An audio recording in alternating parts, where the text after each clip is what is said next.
Hi, welcome Tommy, welcome Gordon. We're all here. Thank you for coming and speaking to us today about your show, about Single Girls Guide. I'm gonna, how do I put this? I'm gonna put this so I can see everybody. Okay, so hi. So I haven't ever seen Gordon in person. So hi, Gordon, I'm Scott. Hey, nice to meet you, Scott. Nice to meet you. Nice to see you again, Tommy. They put their name in, they put their character in, or what they did on the show, so that can help you out a little bit. And I don't really have a framework for this conversation because it's been a very long semester, and this week was killer. We all survived. We were just talking about how we all survived, and got to today. So, but let's start with just a little bit to go back to when we were going to talk before. What inspired you to write Single Girls Guide? Why Single Girls Guide? What, we know there's some, it's loosely based on Emma, and and we've, the little blurb about, it's Emma meets oh my gosh, I've lost the title of Helen Gurley Brown's piece. Sex and the Single Girl. Yeah, Sex and the Single Girl. But what made you two come up with this idea? I think the interesting thing, it's something that for whatever reason had captured my imagination years ago when I first read Emma. I love the book. I love the challenge and the fact that Jane Austen starts by saying, I'm going to create a character that only her father could love, because she is privileged and she's a know-it-all. And she doesn't have any of the hallmarks of a typical literary protagonist. Now, we have changed a lot of that, but we thought it was an interesting starting point and a challenge. And the notion of someone who had all the answers for everyone else, but couldn't deal with her own life was strong. At least for me, it resonated. As a director and a person who always thinks he knows what's best for everybody else, it took me a while to figure out what was best for myself. So it was a personal connection. And I think for anything that you're going to spend years of your life on, and we have spent years on this already,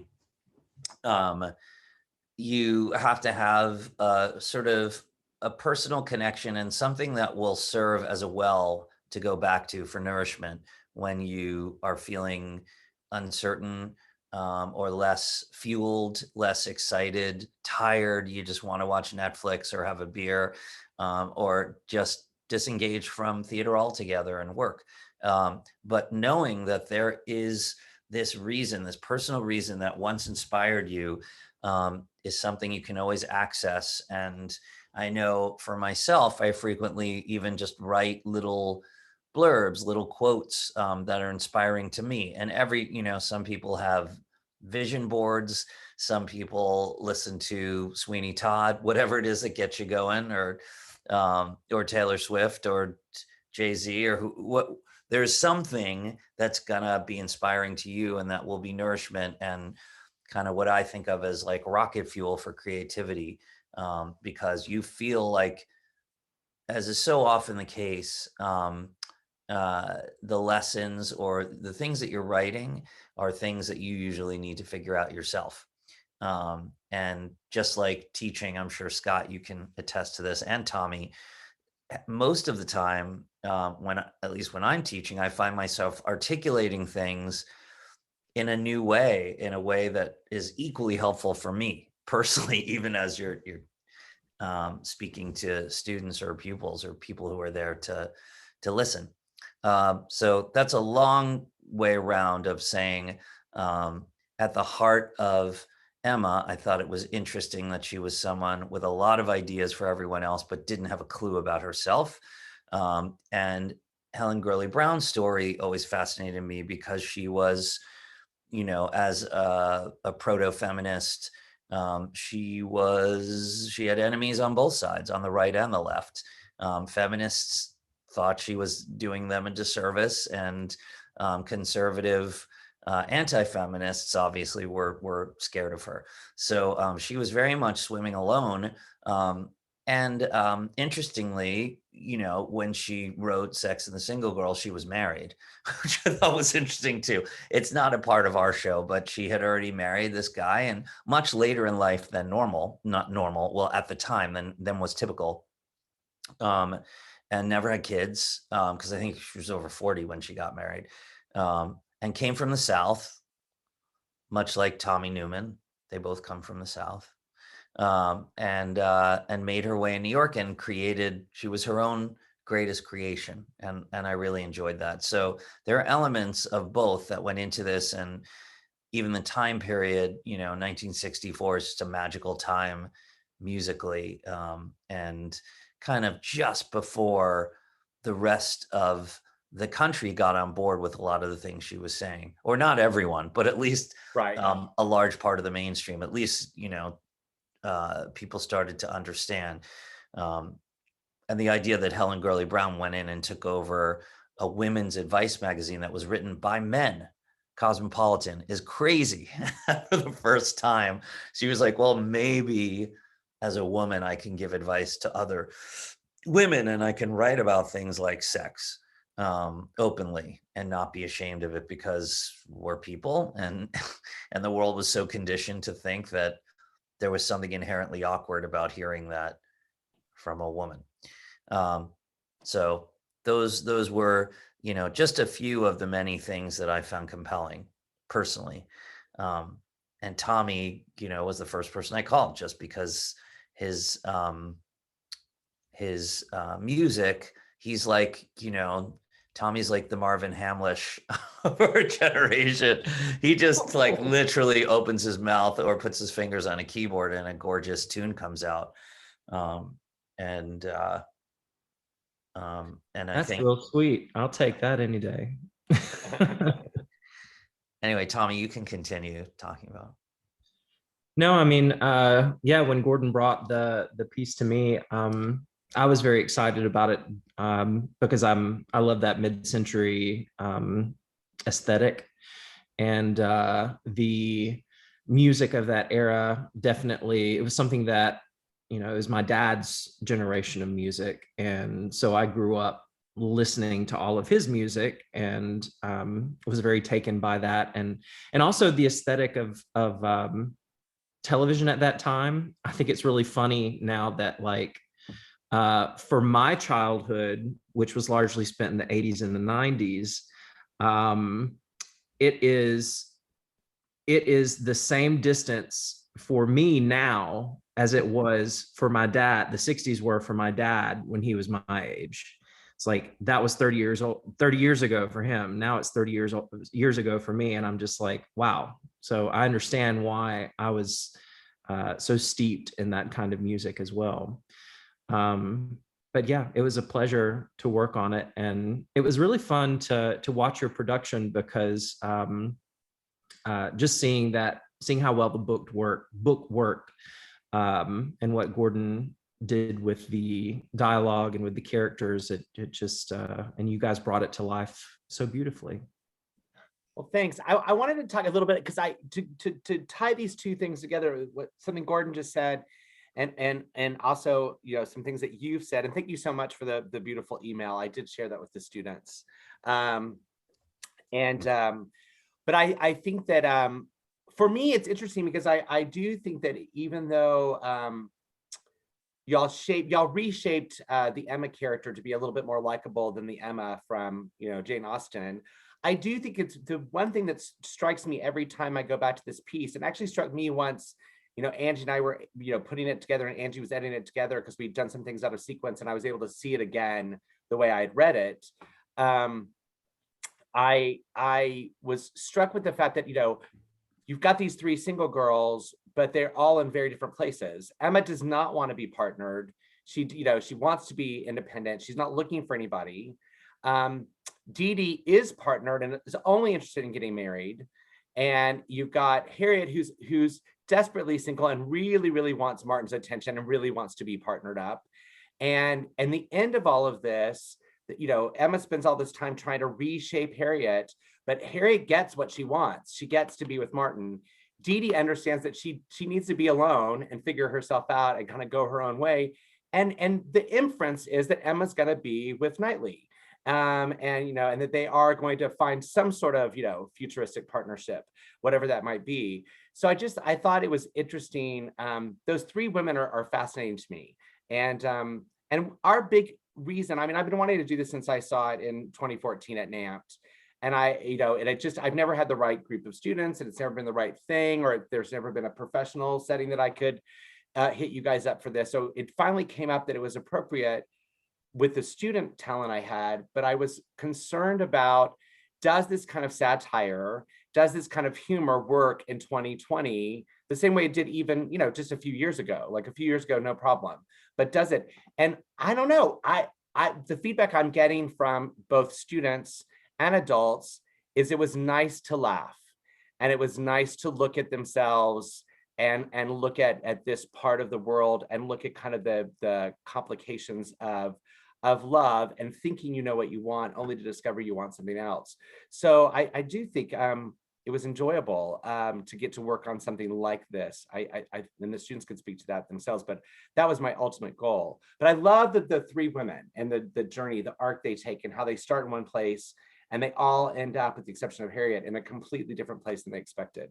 And I do think the book is quite strong. Gordon, I think it's well structured. I think the same way I thought that what you did with Holiday Inn was kind of brilliant.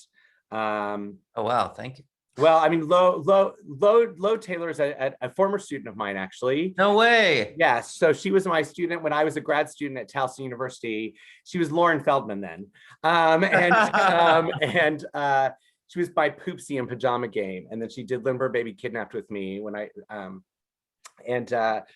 and she had sent me tickets when I was in New York to say, come see Holiday Inn. I want you to look at this. I think you'll really love it.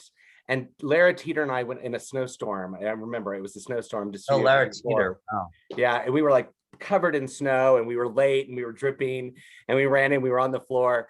And we just were like, wow, that was so much fun to get thrown back to the things that fed us as young people, as children, these kind of like Mickey Junie kind of musicals, Saturday mornings, and to see how you structured that so beautifully and brought in so much from the canon of Irving Berlin, and you were able to interpolate that and make it feel appropriate to today, while making us feel steeped in this other era, this nostalgic era. And I think that was well done in this piece as well. And thank you for letting us make the little tweaks, though, to kind of make it fit our cast and also make it fit a little bit more 2021.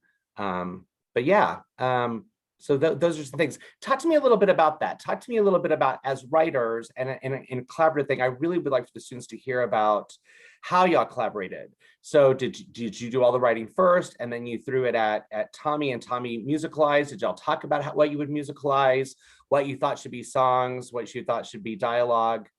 We talk, I mean, it's interesting because Tommy, I forget how we started. I mean, I must have made an outline. Generally, I'd start with some kind of outline and then show it to Tommy.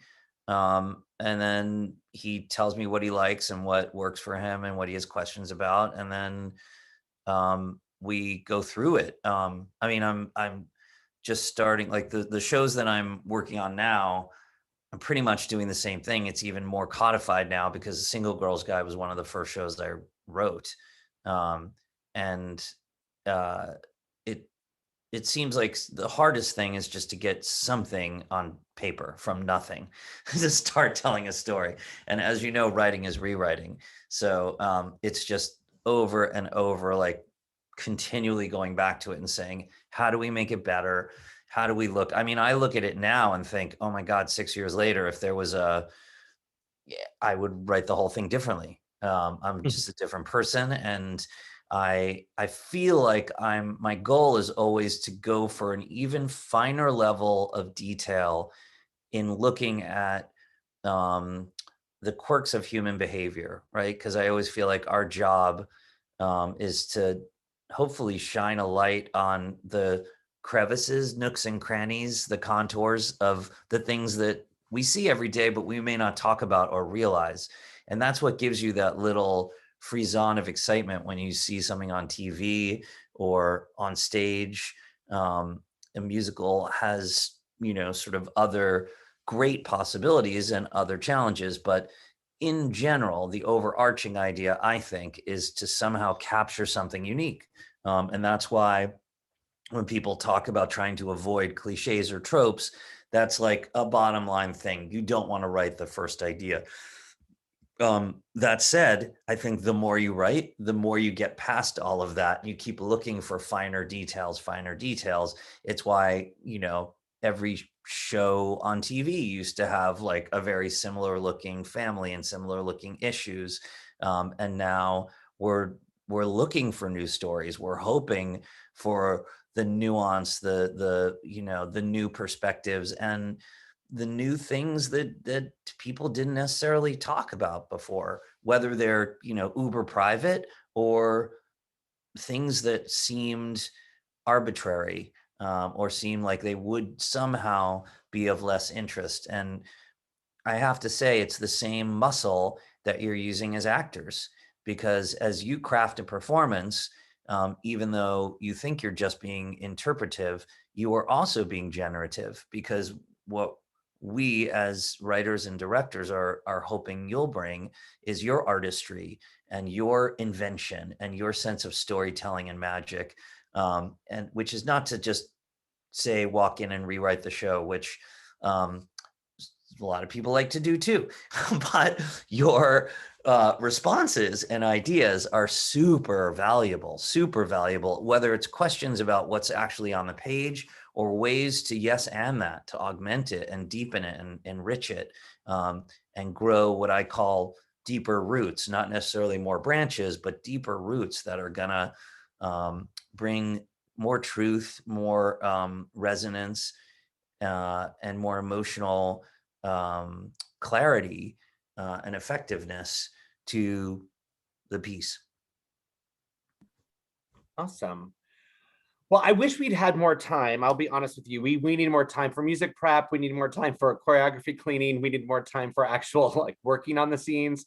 It was pretty fast and dirty, but I was pleased that we got it finished. When you're working with young actors, and one of the things I was taken about with your production of Holiday Inn on Broadway was that they were a lot of people making their debut, a lot of young performers in that piece. I mean, obviously some established people too, but and Megan Lawrence is a favorite of mine. So and she's my generation. She's our generation. So I also love it when I see people our age. She is. I mean, I was in Greece with her. Yeah. I mean, I like, well, you were with Ashton Byron. You were a lot of people that we have. Oh, Ashton. Yeah, that's so funny.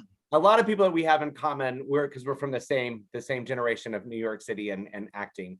So but I think that what are you looking for, because you're out there now, because I know that they're going to want to hear this, young actors, as a director, as looking for talent, because you brought up about what you think their responsibility is in this production. I loved doing workshops. I loved doing readings. I loved doing new work because it was so much fun for me. It wasn't scary, but I had lots of friends who were like, I don't want to do any of that. I only want to do stuff that I know what I'm putting into and what I have to do. But what are you looking for? It's a different muscle. I mean, I will say, as actors, it's interesting that more schools don't do that just as a part of their training, because everything you do is going to be new work mostly. Like there's a very small part of a successful career that is a revival of The Music Man, hopefully. I mean, you want to be doing new TV shows and writing your own movies and coming up with ideas. Like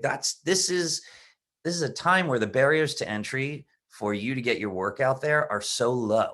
Like back in the day when Scott Susong and I were treading the boards in the 1990s. In 1996, when I was like in a Broadway show, I couldn't just put something on YouTube. That just it didn't exist. Yeah, absolutely. If I wanted anyone to hear my ideas, it involved knocking on a lot of doors and begging people. And nowadays, just the best idea wins. And sometimes that is problematic, but it's a much longer socio-political discussion, because sometimes people just have to ring their bell the loudest and say the most ridiculous things to get people to actually pay attention, because there's so much noise. But I do believe that, even if you watch something, I'm curious what y'all think of, like, did you watch Generation? on HBO. Have you seen that? I'm just curious because it's created by a 19-year-old Right. woman and her dad, her gay father. They wrote it together, the Barneses. And it's about a GSA at a high school in Anaheim, California. And I just found it so truthful. It's small. The stories are not huge, but they're very different, the way they're told right now. So all that is to say, I'm looking for people who are faucets, not drains, who are going to be a fountain and come up and have ideas.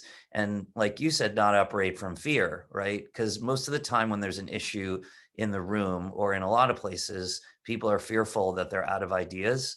Like, let's try it this way. And then they all freeze up and just say, nope, that's not possible. And knowledgeable and, sort of students of the world, because you as an artist also have to cultivate your point of view, right? Which is to say, read a lot of books, know who you like and who you don't like and why. That's equally important. Why? What is it? What's missing for you?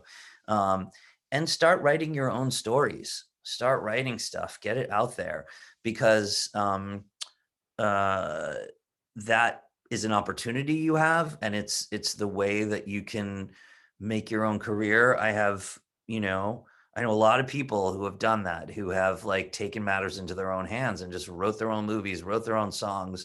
My old roommate from camp, Ty Taylor, like I remember when we first got out and everybody was doing, do you know Ty? From also back in the day, but Right.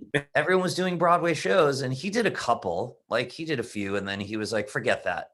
And he didn't get a music deal right away. And he's like, I know how to do this. And he just wrote his own songs and he just figured it out and pushed and pushed and pushed. And it happened eventually. So I recommend that. I say, blow your own horn, write your own music, write your own stories. And when you go in, be a generous collaborator. When you go into the room, in an audition, no one wants you to be anything other than talented and generous and smart. So no one's there against you. Everyone's there for you, like, because they're hoping that you guys will have like really great chemistry and spark together. And that if you walk into the audition and you say, you know what, I want to be at that table, I want to be on the other side, you can. You can. It's totally available. All you have to do is make that choice and work towards it and just say, okay, here's where I want to be in 5 years, and then work, reverse engineer it. And I will say, this is a crazy, stupid little personal story, but when I wanted to start directing, I kind of just knocked on every door and begged people and directed for free everywhere and just did whatever I could do.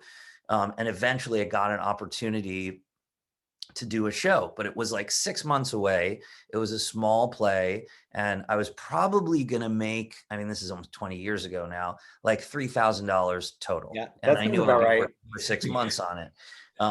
And then in the meantime, I had an acting audition for that play with, he just died. What's his name? Christopher Plummer. Barrymore, to play a really small part, just be on tour with him. Yeah. And I got offered the job, and it was like $5,000 a week. It was amazing. But I couldn't decide. And I finally decided, the hard decision was, because I didn't have a lot of money, I turned down that, took this $3,000 job in 6 months and started being a temp.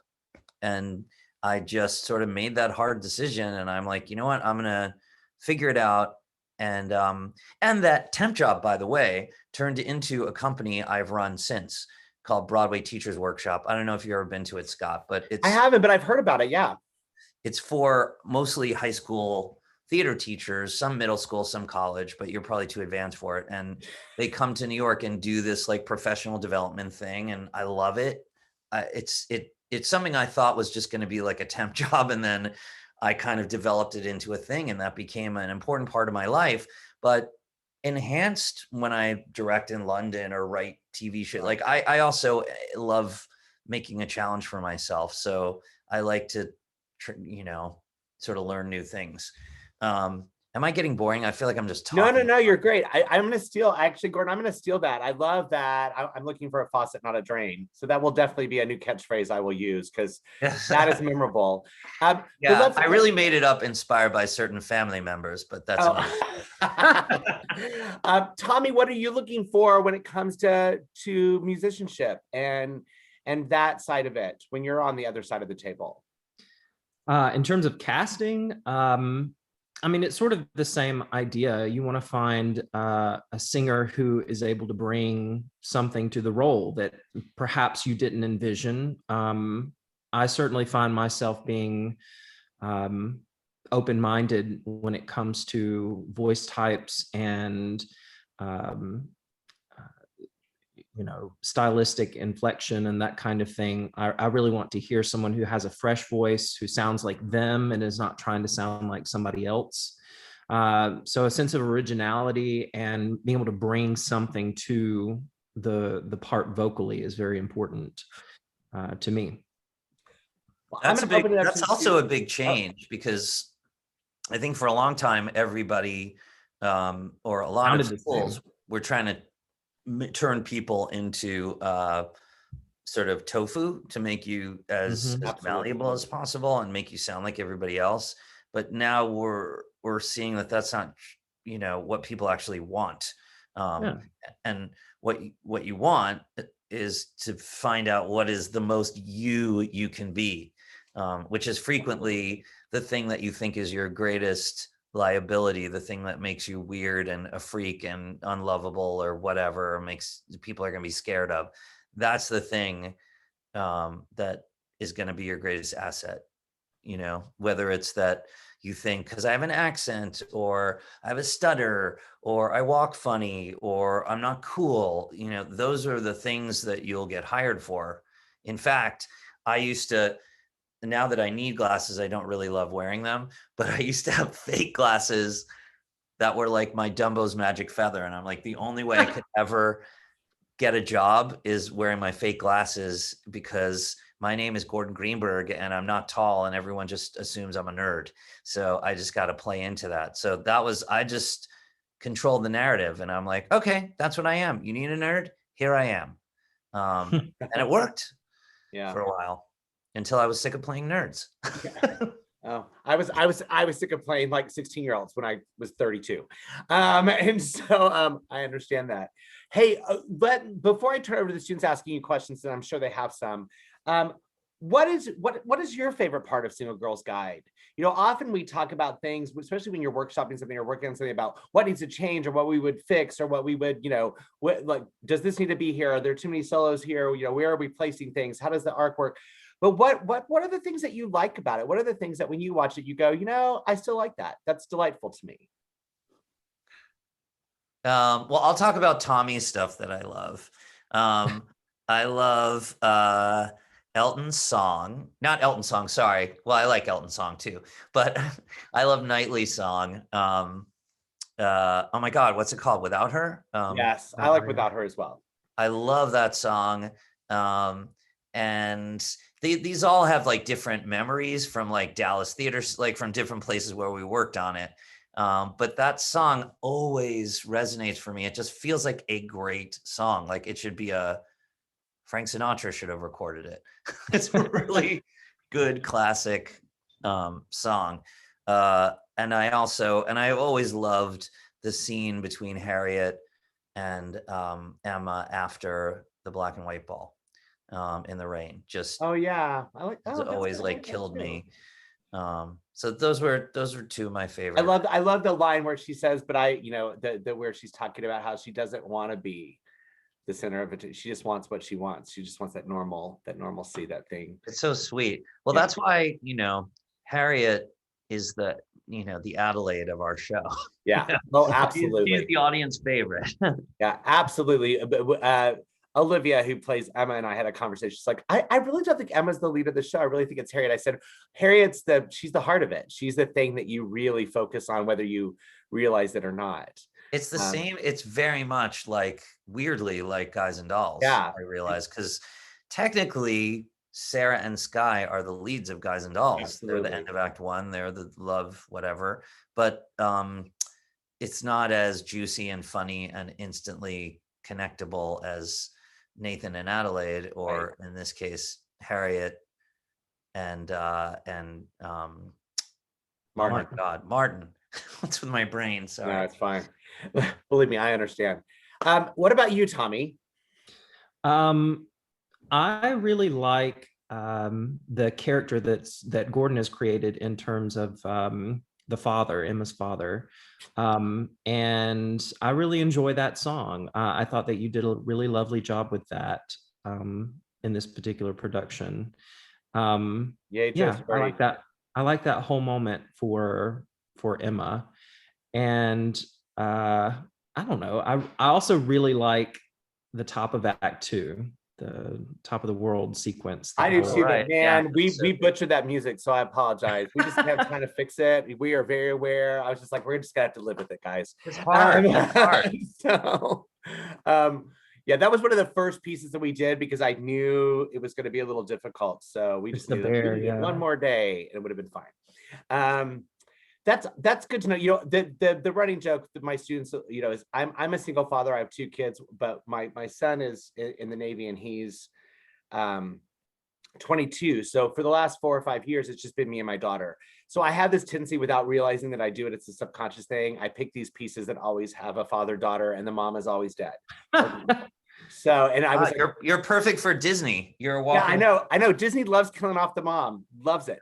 That's a running joke of my daughter and I. But so it's funny because I didn't even realize that when I picked this piece up years ago, and I was thinking and wanted to do this and bantering around in my head about Single Girls Guide and trying to, you know, find a time to do it with you two. I wasn't thinking about that. But then when we were doing this production, I will say I was a little partial to Henry and Emma moments, and I beefed him up a little bit by making him the frame for the commercials. Yeah, I like that. Yeah, I thought that was a really cool addition in your production. Well, I think it's interesting because I feel like that's part of what I'm going to say that I got that from Gordon's writing, because I thought what was really interesting about the way that Gordon wrote the piece was this constant reminder of what we were being told, or what was being perpetuated towards the men in the story about how they should feel about women, what they should think about women. And yet you have these women that are going, why are you thinking about us that way? Why? That's not right. That's not true. And yet they felt silence, and they were finding kind of subversive ways around that. So I thought that was a nice way to say, oh, the reason that Henry says these things, you know, to his daughter is because he's being told that he thinks he's supposed to say these things. If he sees a mother telling her daughter, you know, not to behave that way, he thinks, oh, I'm supposed to do that. And so I don't know. I thought I really enjoyed Friday. I wish we always, with the workshop, I wish we had a lot more time, but 4 hours a week is not a lot. Yeah, that's really smart. I think it's a smart read on it. And I don't know that it is something, it's very what happened to my computer here? Hold on a second. It's very obvious that it works so well, but I don't know that it was obvious. It certainly was not obvious to me. I don't know if it was something that you thought about, Gordon, but seeing that the commercials were something that Henry was actually consuming, that because Henry's watching the TV, he talks about the TV dinner constantly, and all these old movies, he's always watching TV. Oh, interesting. Yeah, no, I hadn't thought of it like that. It was really just an invention to remind everybody of context, because it's hard to imagine that these things were considered okay, and it comes off like comedic because it's so ridiculous. Yeah. Well, it's funny because Lizzie McGuire, one of the students who plays Brenda, you know, had made a comment. I shared a bunch of advertisement. We have a private Facebook group where we put a bunch of dramaturgy and a bunch of things that we're working on. It's how we communicate on these shows. And I just did a huge dump of advertisements from, you know, the late 50s and early 60s that are just so horrifically offensive. And one of them was a girdle ad that was a pear, and it said, "No woman should be shaped like this." And you know, I got terrible. Lots of like evil, like, you know, mad, angry faces and emojis and things. I was like, but that's the point, right? The point of those things were to say, oh my gosh, that's so ridiculous. But they had normalized that. That was supposed to be like, don't eat, smoke a cigarette. I mean, like, all these terrible things. And it was purposeful. I said, Dylan, I want this big guy to be saying, men don't like fat women. And I was like, because I just think that in itself, this idea that we had that was so normalized. But I thought that those are important for a contemporary audience, especially for a young audience, to go, well, why is this a big deal? Haven't we've evolved beyond these things? I'm like, yes, but there's a history. This is not what the world that they were living in. So, and we also wanted to keep it funny. I mean, my biggest fear was that we were going to get really, like, I don't know, serious, political, too serious about it, because they've gotten a lot of serious theater. The reason to do this piece was also for them to play with some comedy. Right. However, that's really hard with the stream, because you're like, okay, and people would usually laugh here. Silence. They've really struggled with that too, with those NBC Live productions. Oh my gosh, yes. But it's good. I mean, I think that's good training, because the best way to make your performance not funny is to try to be funny. Right. So you need to obviously play the truth, and if people aren't laughing, pull back, do less, keep doing less. Yeah, doing worse. That's good. That's very good advice. I'm going to open this up so I can see everybody, and let's open it up to the students, because I know that they I'm sure they have questions. So you guys raise your hand. I can see you all. Oh, Andy's jumping right in there. Okay, Andy's a senior music theater major who was playing Truman, and he's also one of my choreographers. Yeah. I'm so sorry. Hey, fix it. Speaking of Jays. Yeah, my mic doesn't work. So I'm on Jared's, who played T.R. Elton, as it says. But I just wanted to ask, like, since you guys have done like workshops and stuff before, like choreography wise, like coming in with that, like how do you see that like working well with like what you guys come up with? Like, do you have in your mind like what dance things are gonna like be happening around like your music, or your like what you're writing, like while you're doing it? Tommy might. Okay, sorry. No, I mean, choreographically, I'm not really thinking about that. The primary, like, in terms of thinking about movement for me, I'm thinking about how does the score transition us from one beat to the next, one dramatic beat to the next. And usually in a lot of my scores, you'll hear a shift in the music. So you're in a different location, there's a different dramatic energy.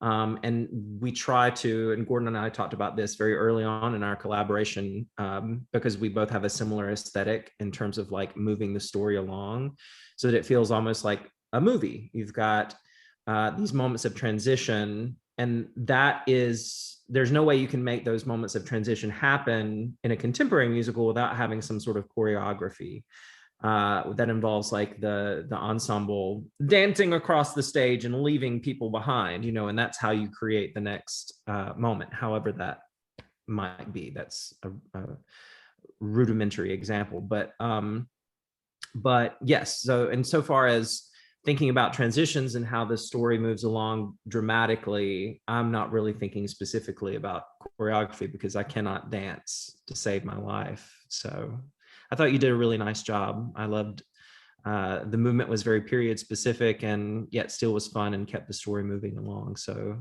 congratulations, it was wonderful. Yeah, the three students really killed it for me. That it was fast and dirty.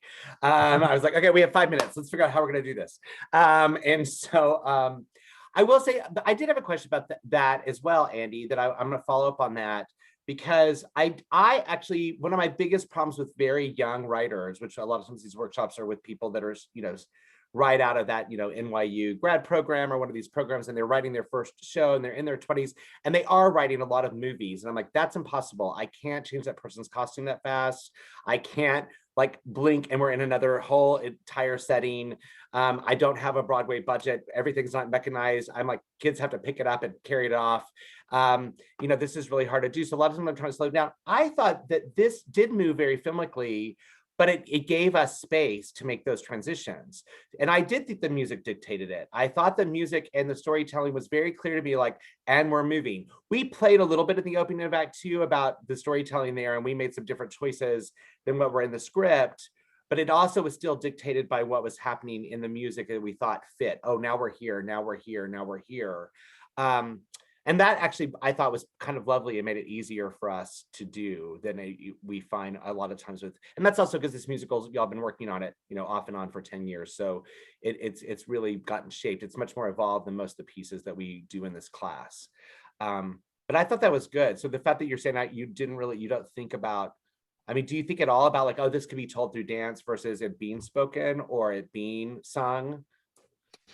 I think that usually happens, for me at least, in a conversation between myself and a choreographer. But because the last few shows I've been involved in, I am also the co-book writer. I think I try to almost keep the director hat at a distance so that I'm not deeply in it, because I don't want to rule anything out as being too difficult to stage or to conceive, because most times I find that the more difficult it is, the more locations, the more jumping through time and space, ultimately, the more theatrical it necessitates the solution being. So you know, again, the reason people go to the theater now is to see something that sparks our imagination and invites your participation as a thought partner, so that you're not getting 100% of the information that you would in a film or in an old-fashioned musical. Amen. I'm so glad you said that, because I completely agree. It's interesting because so many of the things I'm doing now really lean hard into that, and you know, it might have started for economic necessities, like we did this Dracula that's like 5 characters, that's kind of like 39 steps. I love that kind of storytelling. So investigating like how to economically, not just financially economically, but in terms of giving breadcrumbs that then the audience puts together, or playing with people's imaginations or people's suppositions. And a lot of that now is like gender swapping and just upending your expectations. So I will say, in the case of Dracula, we had been working on it, and before we ever did a production, my associate, who you probably know, he's a teacher, he and his wife teach at Michigan, is Jeff Packard. Yeah. So Jeff did it with his students there, and I went to see it and talk to them, and they gave us a lot of great ideas, particularly in the gender politics of now, which was 2 years ago. So it's there's all new politics now. Yeah. But that really encouraged the way we went with it, and you can listen to it if you're curious. It's on. We made a whatchamacallit, a radio play out of it that is a podcast on Apple Podcasts, and we had like Ashley Park and James Merle Eichelhart and Alex Brightman and Laura Benanti and Annalie Ashford, and all these people sort of contribute to it. And it was liberating to not worry about the staging and the ography. Right. However, once we put it up, it meant we don't have time to bring on 3 horses. Grab a broom. Literally, that's what it became. And the more absurd, the better. The better it worked, weirdly. In a large show like this, or obviously Holiday Inn is built around dance, so you are thinking, what are your set pieces? So, and a set piece, meaning not an actual set piece of scenery, but a piece that is kind of a tent pole during a show. So I know, you know, with Holiday Inn, Shaking the Blues Away, let's turn that into a big tap number, and let's come up with like what's happening at the beginning, what's happening at the end, what does the number have to achieve, but let's throw everything at it. And then we need one in Act 2, and we need something at the beginning of Act 2 and something at, Right. And so you're looking at just literally what's going to deliver the fun, the thrills, what you're, you know, what the promise of the premise is, like what you're what people are coming to your show for. In the case of Single Girls Guide, we initially wrote the show for 6 people. Right. And so we wanted it to stay very small, very simple. And then we slowly added a few people. I think it got up to 9 maybe. And then when Tommy expanded it for the university he's working with, then it became much bigger. And then we started thinking of it as an ensemble musical where there would be dance numbers. And I think it's a really fun way to look at it. But rather than thinking about telling the story through dance, we're looking at where dance can add to it, can enhance, can make a moment more exciting or more dangerous, right? And whether that's dangerous in terms of like plot or dangerous just physical, prowess needed. That's what people are looking for, something that ups the heat, ups the stakes, makes you want to lean in. Awesome. Okay, next question, students. Oh, come on. Yes, Lizzie. Hi, thank you so much for talking to us today. My question is, you guys mentioned earlier that it's kind of interesting how in like college, we don't get a lot of opportunities to look at new material and work on new material when that's probably the most of what we're going to do in our careers. And I was wondering what you would say to somebody who hasn't had a lot of experience like approaching new material as opposed to like already established musicals, and like specific things you might just say to how to initially approach that in a different way. Well, it's understanding structure and dramaturgy, right? And how you can make something better and help the creators.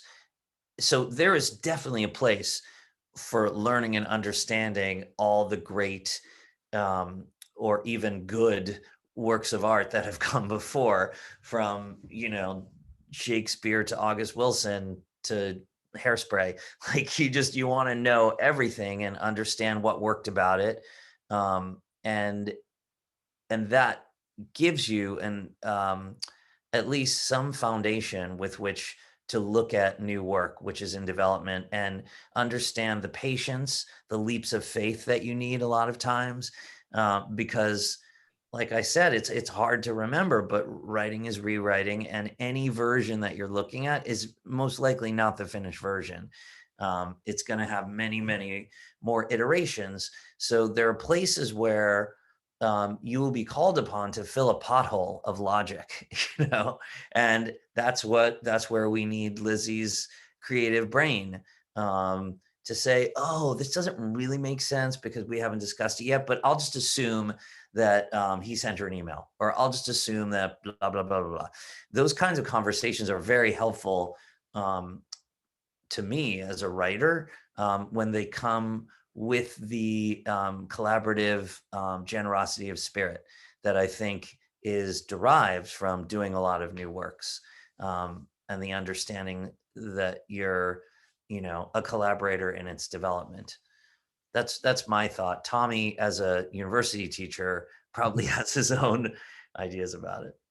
Yeah, well, for young people, well, for actors just in general, my primary thing to say would just be to be flexible, because as Gordon and I worked on Single Girls Guide, but also Band Geeks together, and have worked with Theater Works together, and just knowing that this process is just that, it's a process, and that changes happen. And when you are down in the mud and wrestling with each other, and wrestling with the project, that sometimes when we did Band Geeks, it was a very fast process. We were there for a month, and it seemed like for 2 or 3 weeks, every 3 days, they got a completely new script. So, and we were working with some great pros at that point in time, but they had to turn on a dime and figure it out, and had to memorize it for production the next day. So we were grateful for their flexibility and for their understanding that it was not about them, that it's about making the art better. And you have to be able to put, your personal ego and your personal feelings aside, and really think about the piece and what is best for the art.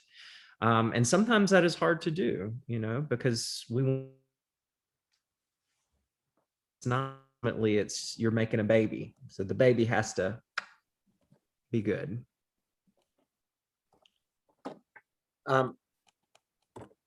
Okay, I'm sorry. I just had a little problem with multitasking there for a minute. So yeah, so we have about 6 minutes. We can go a little over, but not much, because we have some other things happening today. So I know Jay's hand was up. Yes. I was gonna ask, I know you're talking about like the project kind of like a baby, like in that sense.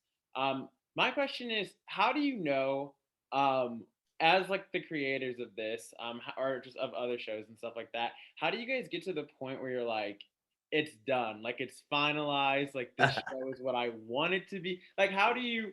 Because I mean, and like I'm kind of, as an artist, like I'm trying to make my own stuff too. So I guess I'm wondering, like, how do you just trust yourself and know, like, I don't need to keep editing this. This is like, we're done with it. That's a tough one for me because I never feel like anything's done. And yet I always feel like something's done. You know, it's so weird. Like you do a draft and I always think, that was so hard.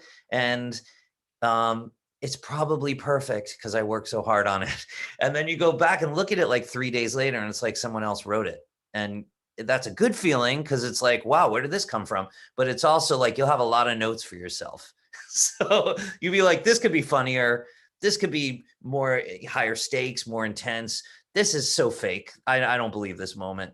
And that's called writing with yourself. But I think it's done whenever you decide it's done. But creating things, if you're not publishing a book and we're not making a movie, it's not a static art form. You can always go back to it. And a lot of shows are probably doing that now as the world evolves. Yeah, so absolutely. Does storytelling and so does context. You look at all of these shows written 80 years ago, and a lot of them have genius construction, but they're written for a different time in different ways, speaking to people with different problems, with different understandings of the world. And so I don't think you ever finish.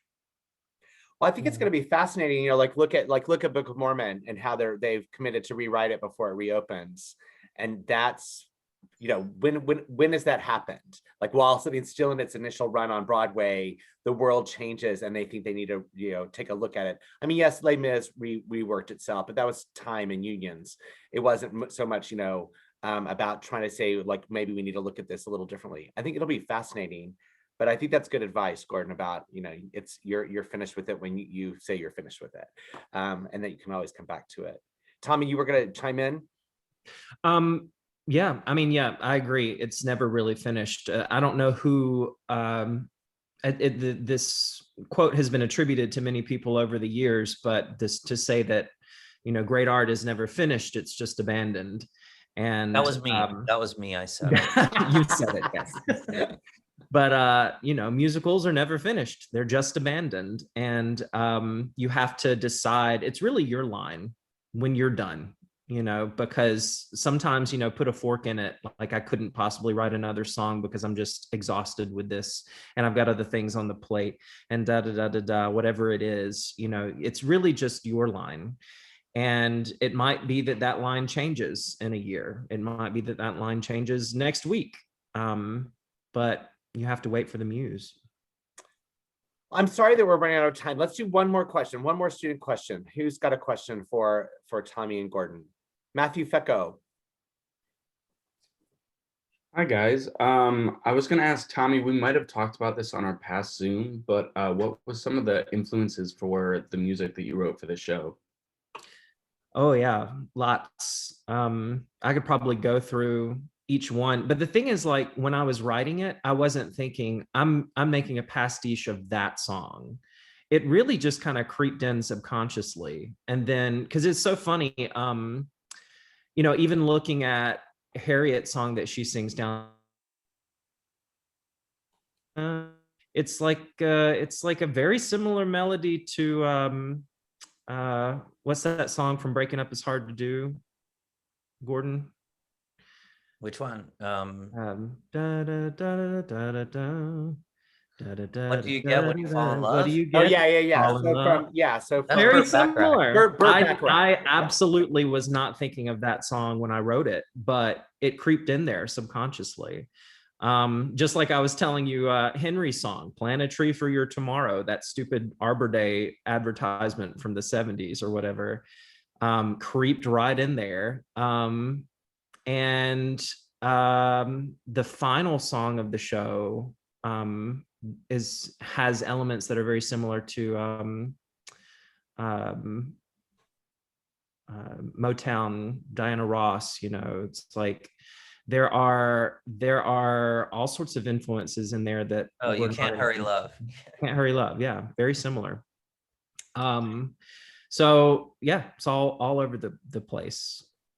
It's I have to just say, cool. you know, the funny thing is sometimes, you know, when you're working on these pieces, you're really trying to put some things together, and in the earworm, you know, certain songs just get in your head, and like, you know, so, and you just can't get rid of them.